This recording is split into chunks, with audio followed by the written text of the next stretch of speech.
So I just wanted to talk to you for a few minutes a day, and I just wanted to let you know a few key pointers on why it's good that you have renter's insurance if you don't own what you're living in. Obviously, insurance basically covers you if anything were to happen to your property where you live or surrounding where you live. So I'll give you an example, and this will kind of tell you why it's important that you have renter's insurance. I have mine with my car insurance. It's like combo with my car insurance. To make my car insurance, I get a discount.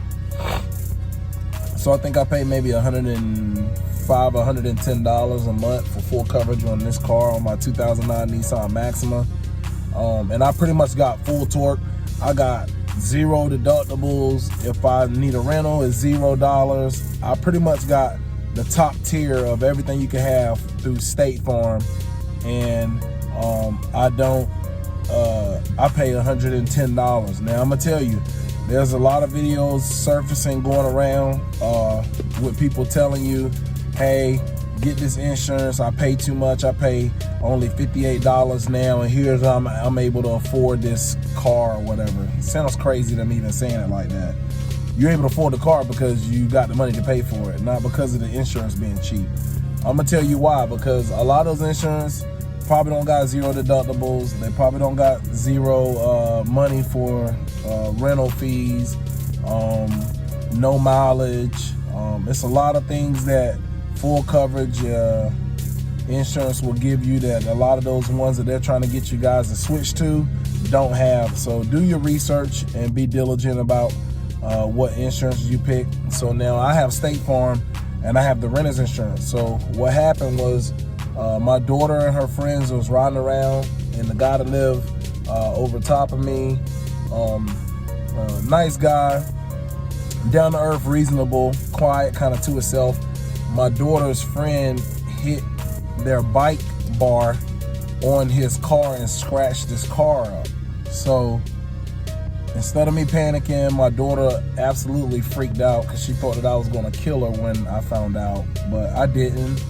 And y'all have to excuse me, I'm a little under the weather. I'm not feeling too good. And, some guy spoke to me, but I was under the impression that with insurances like that, you have to pay out of your pocket. But basically what happened, I told him about it. He went and seen it, and I gave him my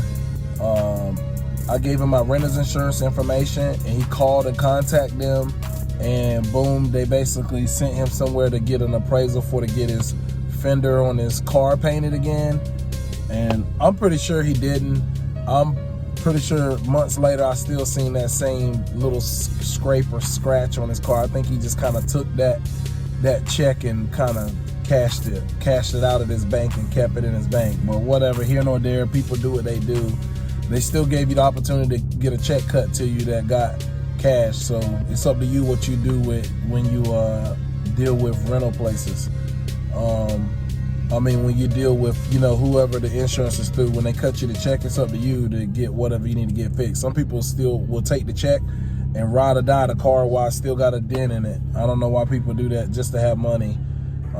It's better when your vehicle is working and fixed right. But basically, long story short, you want to make sure that you get a reliable renter's insurance, because it'll cover you even if you do maybe something like home daycare, or you have people over.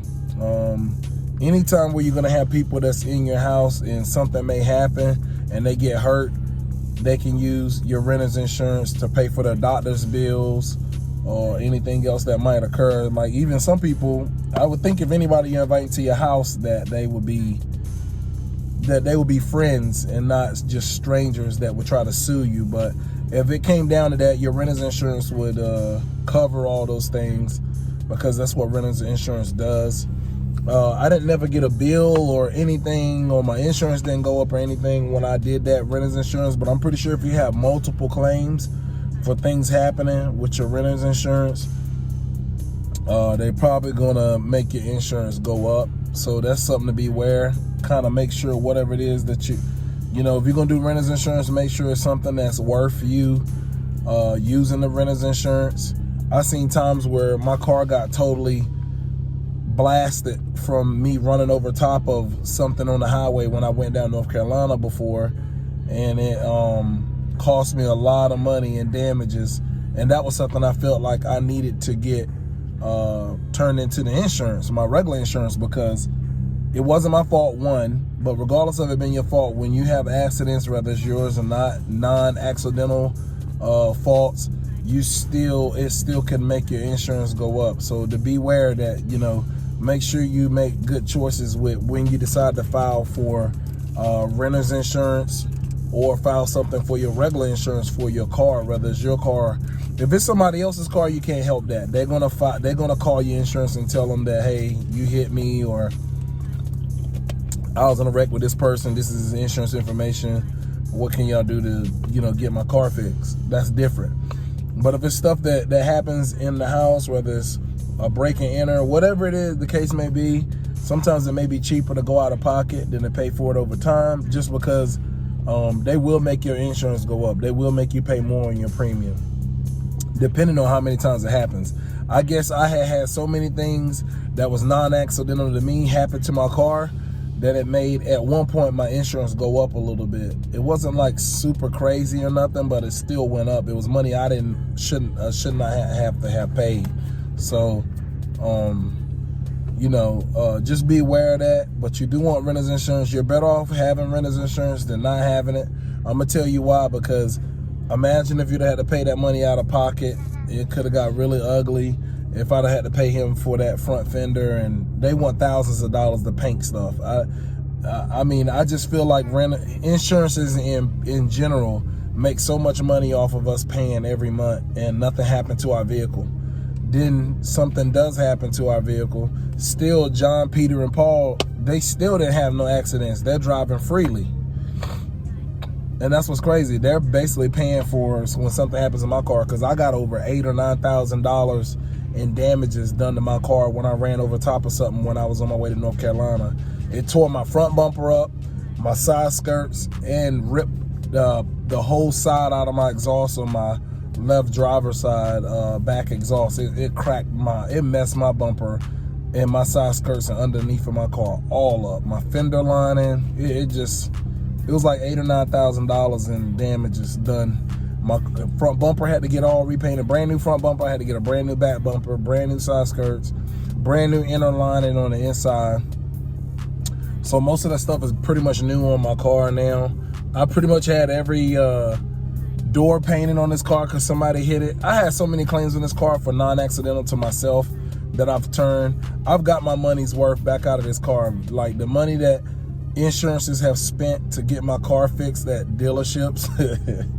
This car has probably been bought in like 2-3 times over for what it's actually worth. It's probably worth about $3,000-$4,000. And I've definitely had that times probably 10 of work done for paint and fixes done to my car over the course of all the years that I've owned it, for about 6-7 years. So just wanted to make this video. I don't want to make it any longer than I have to. Just wanted to get this information out to you guys. This might be some information that you guys might not know, and it might be some information that you do know, but maybe this story and me giving you this information will kind of help you decide on making sure you do your due diligence to get out there and get you some renter's insurance if you are renting or own a home. Either way, get some, because I'm pretty sure if you own a home, you have to have insurance on it. So that's why I just said renter's insurance, because most people that own a home, you have to have some type of insurance on it while you're paying on the payment. Most people aren't buying houses completely cash. So, you know, this is your boy Ghost2T's. Make sure you hit me with a sub, like, and a comment. And I hope you enjoyed this video. Ghost2T's, I'm out.